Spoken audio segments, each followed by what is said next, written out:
Hi guys, I've got something I wanted to share with you. I've got interested in making pewter jewellery. I like pewter because it doesn't tarnish, unlike sterling silver, which tarnishes very easily.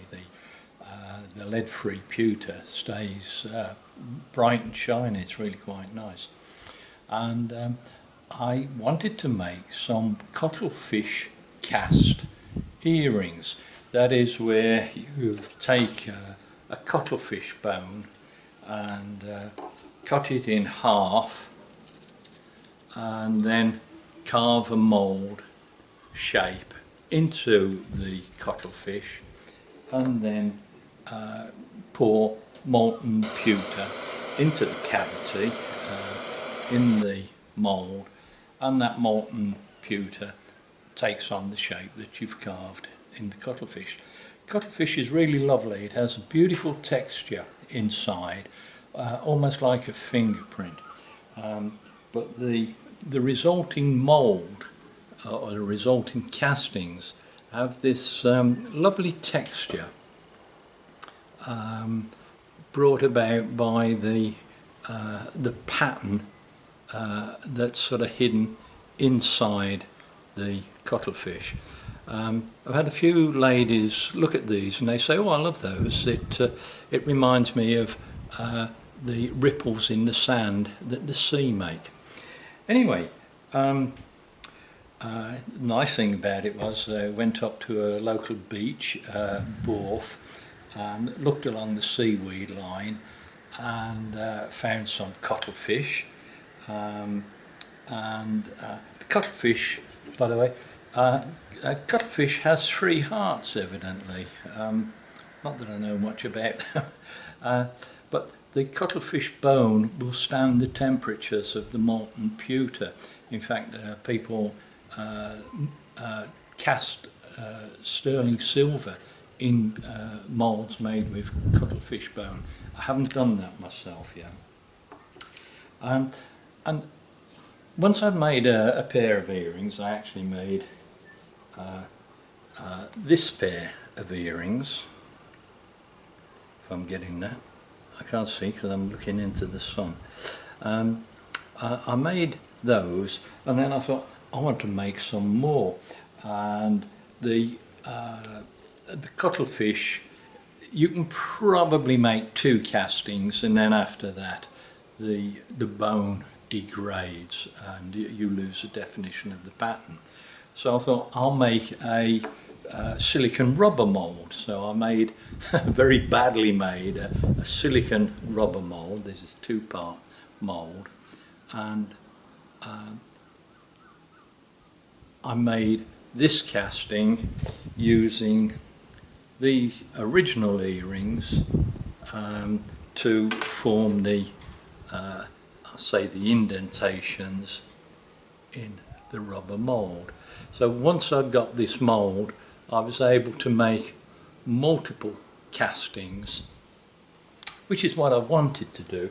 But then I got a lot of castings that were all exactly the same. I thought, well, that's pretty boring. So what I've done is I've cut and carved and drilled and shaped the castings to make up a whole bunch of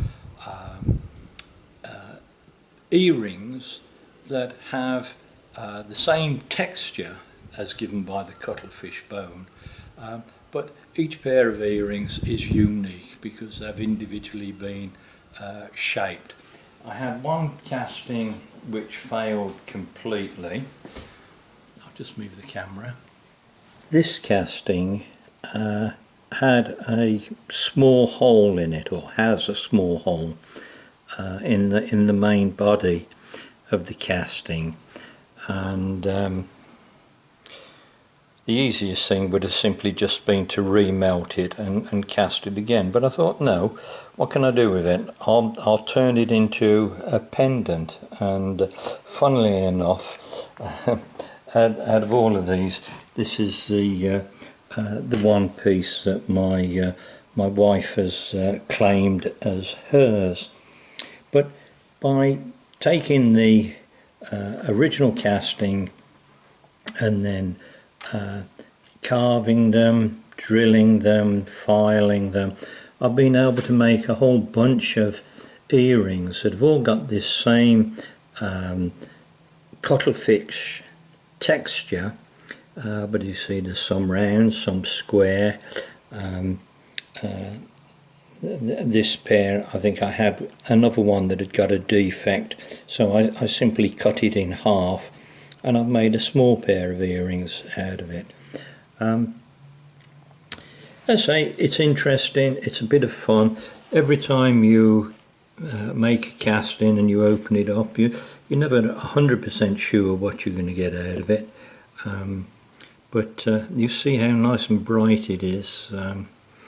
So with this it's just a case of cutting the sprue off the top and cleaning off the flash and creating whatever shapes you want from it.